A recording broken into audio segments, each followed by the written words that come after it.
છે અને હું પણ એકલી. તેથી ઘરમાં અમે એકબીજાનો સહારો બનશે અને હું તેમના વિશે જાણ કરીશ કે રોહન સાથેના લગ્નનું કારણ શું છે. પછી મને ખાતરી છે કે શાંતિ મને મળવા માટે ચોક્કસ આવશે, કારણ કે મેં તેમના માટે રાંધ્યું હતું. ઓછામાં ઓછું તે મને થેન્ક્સ તો કહેશે, કારણ કે કેટલાક લોકો એવા હોય છે, જો કંઈક મળ્યું હોય તો સામેની વ્યક્તિ સાથે વાત કર્યા વિના તેને આરામ નથી થતો. પણ મારો અનુમાન સંપૂર્ણપણે ખોટો.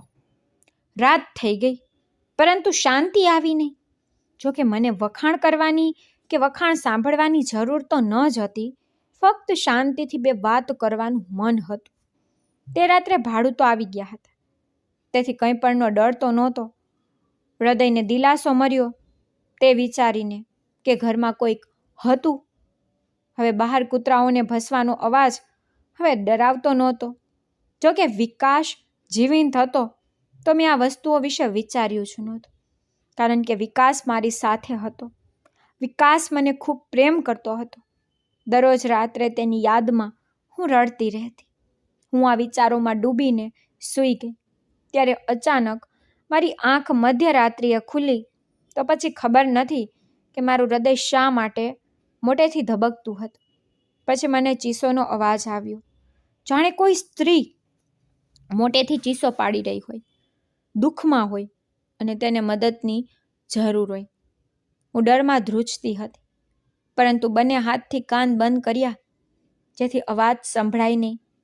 પણ ચીસો બંધ થવાનું નામ લેતી ન હતી.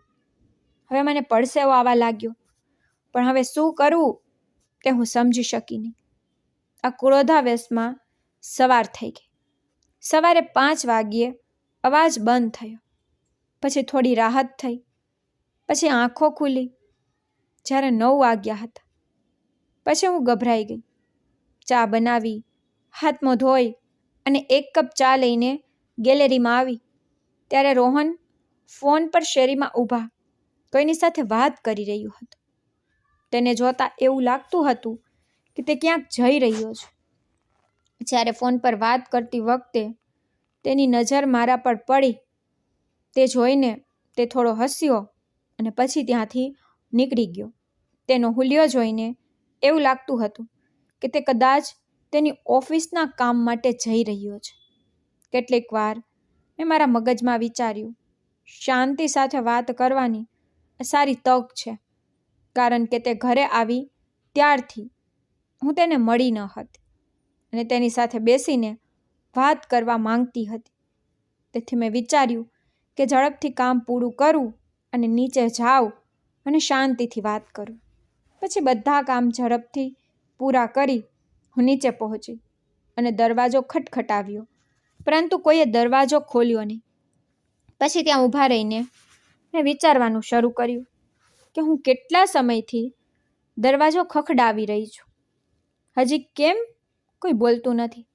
ત્યારે અંદરથી અવાજ આવ્યો, પ્રિયા દીદી, તમે છો?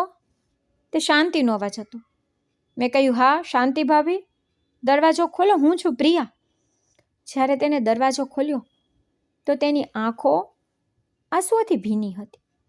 જ્યારે તેણે મને બોલાવી અને પલંગ પર બેસાડીને કહ્યું કે હું થોડી નર્વસ હતી.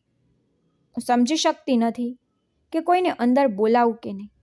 તેથી વિચાર્યા પછી મેં દરવાજાને ખોલ્યો. આના પર મેં કહ્યું, શાંતિ ભાભી, આ વિસ્તાર તમારા માટે નવો છે. અહીં બીજું કોણ આવશે? પછી મેં પૂછ્યું, ભાભી, તમારી આંખોમાં આંસુ? તો તેને કહ્યું કે હા, મારે તમને શું કહેવું? મેં ખૂબ કહ્યું કે તમે મને બધું કહી શકો છો. તો તેને કહેવાનું શરૂ કર્યું, મારા પતિ રોહનને હું પસંદ નથી. તે યુવાન છે, તે ઈચ્છે છે કે તેને તેના જેવી યુવતી મળે, પરંતુ મારી ઉંમર વધુ છે અને તેને મારો ચહેરો પણ પસંદ નથી. મને લાગે છે કે રોહનનું કોઈ બીજા સાથે અફેર છે અને તે મારી સાથે છેતરપિંડી કરી રહ્યો છે. ખબર નહીં તે ફોન પર કોની સાથે વાત કરે છે, પણ હું તેને પૂછું છું તો તે ગંદી ગંદી વસ્તુઓ કહે છે અને કેટલીક વાર હાથ પણ ઉપાડે છે. પછી મેં પૂછ્યું, શાંતિ ભાભી, તમે બરાબર છો ને? તો તે કહેવા માટે મારી પાસે વિશ્વની બધી વસ્તુ છે, પૈસા, કપડાં, પણ સ્ત્રીને જે ખુશી જોઈએ છે તે નથી. તેના શબ્દો સાંભળીને મારું હૃદય ભારે થઈ ગયું. પછી મેં કહ્યું, શાંતિ ભાભી, મને કહો, હું તમને મદદ કરવા માંગુ છું. હું તમારા માટે શું કરી શકું છું? પછી તેણે કહ્યું, મારા સંબંધીઓએ મને મદદ કરી નથી, તો તમે શું કરશો? આમ પણ રોહન મને છોડવાની ધમકી આપે છે. તેથી હવે મારું આ દુનિયામાં કોઈ નથી. હવે તમે જ મને કહો કે હું વૃદ્ધ છું. હું ફક્ત ઈચ્છું છું કે તમે મારા માટે પ્રાર્થના કરો. મારે બીજું કંઈ પણ નથી જોઈતું. પરંતુ મેં કહ્યું કે શાંતિ ભાભી, હું તમારી નાની બહેન જેવી છું. તમે મને બધું કહી શકો છો. અને હા, હું હંમેશા તમારા માટે પ્રાર્થના કરીશ. આટલું કહી હું ત્યાંથી જવા લાગી. પછી શાંતિએ મને અવાજ આપીને કહ્યું, પ્રિયા, તમારે કોઈને આ વાત કહેવી નહીં, અને ખાસ કરીને મારા પતિને ન કહેવું જોઈએ. જો તેને ખબર પડે તો તે મારા પર હાથ ઉપાડશે. તો તમે પણ કહેશો નહીં કે તમે અહીં આવ્યા છો, અથવા મેં તમને કંઈક કહ્યું છે. મેં કહ્યું, હા શાંતિ ભાભી, તમે ચિંતા ન કરો, હું રોહનને કંઈ પણ નહીં કહું. આ કહીને હું મારા રૂમમાં ઉપર આવી ગઈ. હવે હું રોહન પર ખૂબ ગુસ્સે હતી. જો તેને શાંતિ પસંદ ન હતી તો પછી તેને શાંતિ ભાભી સાથે કેમ લગ્ન કર્યા? પછી તે રાત્રે સૂવા માટે હું પલંગ પર પડી હતી, પરંતુ તે પછી પણ એ જ બન્યું. ચીસો પાડતી સ્ત્રીનો અવાજ ફરીથી સંભળાયો. તેથી મેં અવાજ વિશે ખૂબ નજીકથી વિચારવાનું શરૂ કર્યું કે આ અવાજ ક્યાંથી આવે છે. હવે મારે આ કોઈ પણ કિંમતે જાણવું હતું. તેથી હું મારા ઓરડામાંથી બહાર આવી. બહાર નીકળતાની સાથે જ મને સ્પષ્ટપણે અવાજ સંભળાવાનું શરૂ થયું. પછી મને સમજાયું કે અવાજ શાંતિના ઓરડામાંથી આવે છે. હું એક ક્ષણ માટે આઘાત પામી. પછી હું ઝડપથી નીચે આવી, કારણ કે તેના માટે હવે મારા દિલમાં દયા હતી. હું તેને મુશ્કેલીમાં જોયા પછી મૌન ન રહી શકું. તેથી હું નીચે આવી અને જોર જોરથી તેમના દરવાજા ખટખટાવવાનું શરૂ કર્યું. મેં લાંબા સમય સુધી દરવાજો પછાડવાનું ચાલુ રાખ્યું, પરંતુ કોઈએ દરવાજો ખોલ્યો નહીં. પણ આશ્ચર્યજનક વાત એ હતી કે મારા ખટખટાવ્યા પછી પણ ચીસો શાંત ન થઈ, પણ ચીસોનો અવાજ વધુ આવી રહ્યો હતો. પણ થાકીને હું ઉપરના માળે પાછી ચાલી ગઈ. તે રાત્રે શાંતિની ચિંતા કરતાં કરતાં મને ઊંઘ ન આવી. પછી હું ગેલેરીમાં બેઠી અને વિચાર્યું કે જ્યારે હું રોહનને બહાર જતા જોઈશ ને તો હું તેને રોકીશ અને તેની સાથે વાત કરીશ. પછી સવારે 8 વાગ્યે દૂધવાળો આવ્યો. મેં જોયું કે રોહન દરવાજો ખોલીને ઘરની બહાર જઈ રહ્યો હતો.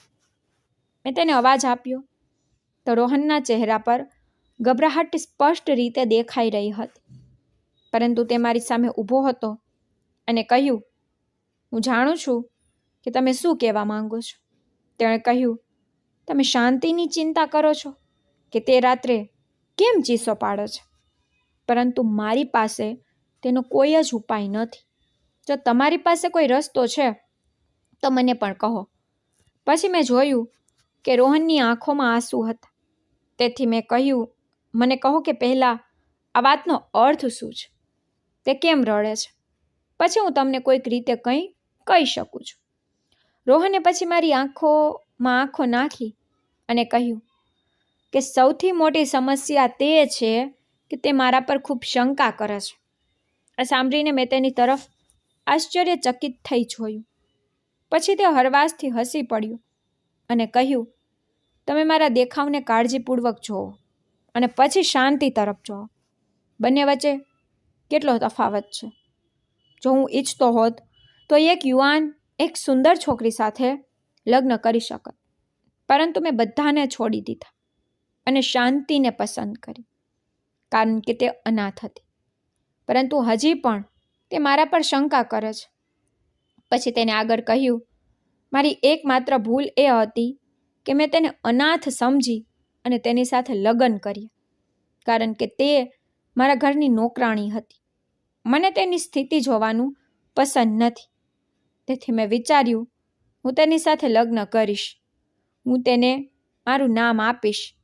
પરંતુ મારા પરિવારના સભ્યોને આવું બિલકુલ ગમ્યું નહીં. તો તેઓએ મને ઘરમાંથી કાઢી મૂક્યો. પછી મેં મારા પરિવારને શાંતિ માટે છોડી દીધો. પછી તેણે કહ્યું, હવે તમે મને કહો, શાંતિ સાથે લગ્ન કરીને મેં ખોટું કર્યું? મારા માતા અને પિતાએ મને મારી સંપત્તિમાંથી કાઢી મૂક્યો છે. મેં શાંતિ માટે ઘણા દુઃખ સહન કર્યા. હું ફક્ત તેને ખુશ જોવા માંગુ છું. પરંતુ તે સમજે છે કે મારો કોઈ બીજા સાથે અફેર છે અને હું ગુપ્ત રીતે ફોન પર વાત કરું છું. પછી તેણે વધુ કહ્યું, 2 વર્ષ પહેલાં મારી માએ મારા લગ્નનો નિર્ણય એક અમીર પરિવારની છોકરી સાથે કર્યો હતો. છોકરી ખૂબ જ સુંદર હતી. તે મારી માતાના મિત્રની પુત્રી હતી. પરંતુ મેં શાંતિ માટે તે સંબંધનો ઇનકાર કર્યો હતો. મારી મા કહેતી, આ સ્ત્રીના પ્રેમમાં તું અંધ બની ગયો છે. તું જોતો નથી કે આ તારી માની ઉંમરની છે. તું કુટુંબ અને સગાઈ તોડી રહ્યો છે આ નોકરાણી સાથે લગ્ન કરવા માટે. પણ મેં શાંતિ માટે સગાઈ તોડી. આગળ રોહને કહ્યું, મેં હંમેશા મારી પત્નીને સાથ આપ્યો છે, પરંતુ તેનું આ વર્તન જોઈને હું ખૂબ એકલતા અનુભવું છું. મને લાગે છે કે શાંતિને સહારો આપવા માટે મેં બધું ગુમાવી દીધું છે. તે લગ્નની પહેલી રાતથી